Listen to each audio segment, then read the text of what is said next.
वासुते, तुम्ही भक्ती मार्गाने परमात्मा मिळतो. आणि नारदाने आपल्या जीवनातला गतजन्माचा इतिहास सांगायला सुरुवात केली. व्यासा, मागच्या जन्मामध्ये मी एक दासीचा मुलगा होतो, मी दासीपुत्र होतो. स्वतःचा अनुभव सांगितला ना, निज अनुभव. या निज अनुभवाने लोक लवकर शिकतात. नीट लक्ष द्या. मी दासीचा मुलगा, माझी आई दासी होती, दिसायला कुरूप होती, तशात विधवा होती आणि दरिद्र होती. गावाच्या बाहेर आमची झोपडी, मी आणि आई आम्ही दोनच राहत होतो. आणि नारद किती अवघे 5 वर्षाचे छोटेसे. गावात कथा कीर्तन प्रवचन व्हायची, नारदजी रोज ऐकायला जायचे. 5 वर्षाच्या वयामध्ये हे संस्कार करून घ्या. मुलांना हनुमान चालीसा, मुलांना एखादं स्तोत्र काहीतरी शिकवायला सुरुवात करा. आपल्या ऐराणीमध्ये एक म्हण आहे की लाकूड वाकवायचं असेल, वल्ल वल्लच वाकस ना, तसं मुलांना लहानपणी शिकवा. गेलं ऐकायला.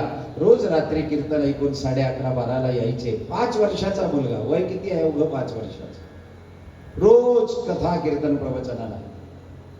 एकदा तो मुलगा प्रवचनाला गेला होता. घरामध्ये मुठभर तांदूळ सुद्धा नाही हो.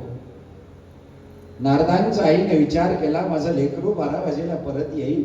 आई आहे, मुलाला उपवाशी झोपू देणार नाही, मी करावं तरी काय. आपल्या पोटाची चिंता भगवंतानंतर कोणी दुसरं करत असेल तर ती आई करते. म्हणून तर कविता आहे, स्वामी तिनी जगाचा, आई विना भिकारी, आई म्हणून कुणाला, आई घरी नदा.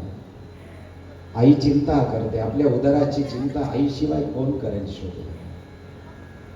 मारून खाऊ घालते, मारून खाईले असा हात करतो. जेवायला आणखी शब्द काय वापरते, चेंद, चेंदिले. शब्दांचा अर्थ जाऊ द्या, पण शब्दाचा भाव काय. माझ्या लेकराने उपवाशी राहतात.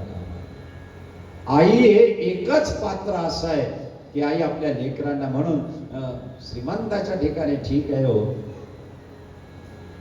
मला एकाने प्रश्न विचारला होता, म्हणे महाराज, गरीब आणि श्रीमंत या दोघांमध्ये नेमका फरक काय. गरीब आणि श्रीमंत.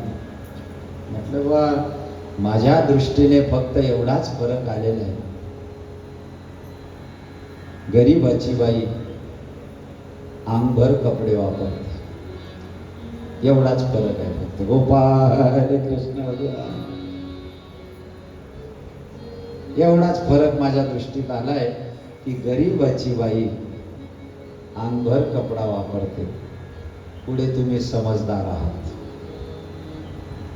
आणि हा प्रश्न कुठला होता, पुण्याचा होता, पुण्याच्या कथेमध्ये.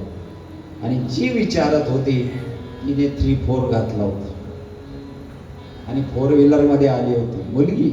आणि ती विचारते गरीब श्रीमंताचा. मी तिला काय पाहूनच सांगितलं की श्रीमंताच्या गरीबाच्या बाईच्या अंगावर मी पूर्ण कपडा पाहिलाय, एवढाच फरक मला माहिती. क्षदया शोधयानं 2 पैसे आले असतील म्हणून काय झालं. अत्यंत गरिबीची परिस्थिती, मुठभर तांदूळ नाही. माझं लेकरू जर रात्री आलं तर मी याला काय द्यावं. म्हणून मागच्या दारी गाय होती, त्या गाईला नमस्कार केला आणि सांगितलं, मी जशी माऊली आहे तसं तू पण माऊली आहे, तू आई आहे, अगं मला दूध दे ना ग. एक तांब्याभर दूध दिलं तरी पुरे होईल. एका आईने दुसऱ्या आईकडे केलेली प्रार्थना धुवायला बसली. गाय मोठी दयाळू आहे म्हणून तर तिला राष्ट्रमाता करायची आहे. गाईसारखी दुसरी आई नाही. हिंदू धर्माने एवढं तिला डोक्यावर का धरलंय. गाईला धुवायला रात्री 12 वाजेला सुरुवात केली. सुंदर लोटा दुधाचा भरला आणि दुधाचा लोटा भरून आणि आनंदाने येत होती, माझं लेकरू येईल. या लेकराला मी गटागटा दूध पाजवलं तरी पुढे आहे. आई ती आई आहे.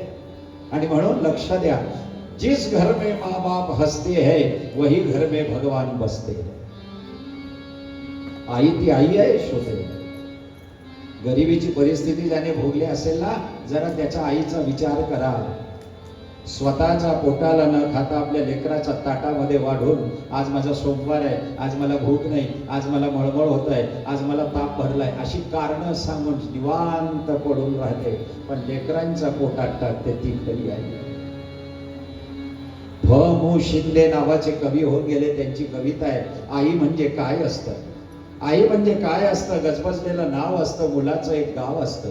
आई म्हणजे काय असते, लंगड्याचा पाय असते, दुधावरची साय असते, वासराची गाय असते. आई म्हणजे काय असते, आई अशी एक शिदोरी असते, जन्मभर पुरत नाही पण आयुष्यभर सरत नाही. आई मात्र भगवंताचा अवतार असते. आई म्हणजे काय असते, किती उत्तरं दिली आई म्हणजे काय असते. म्हणून आई आई असते शोधून, आई सारखं कोणी करणार इथेच का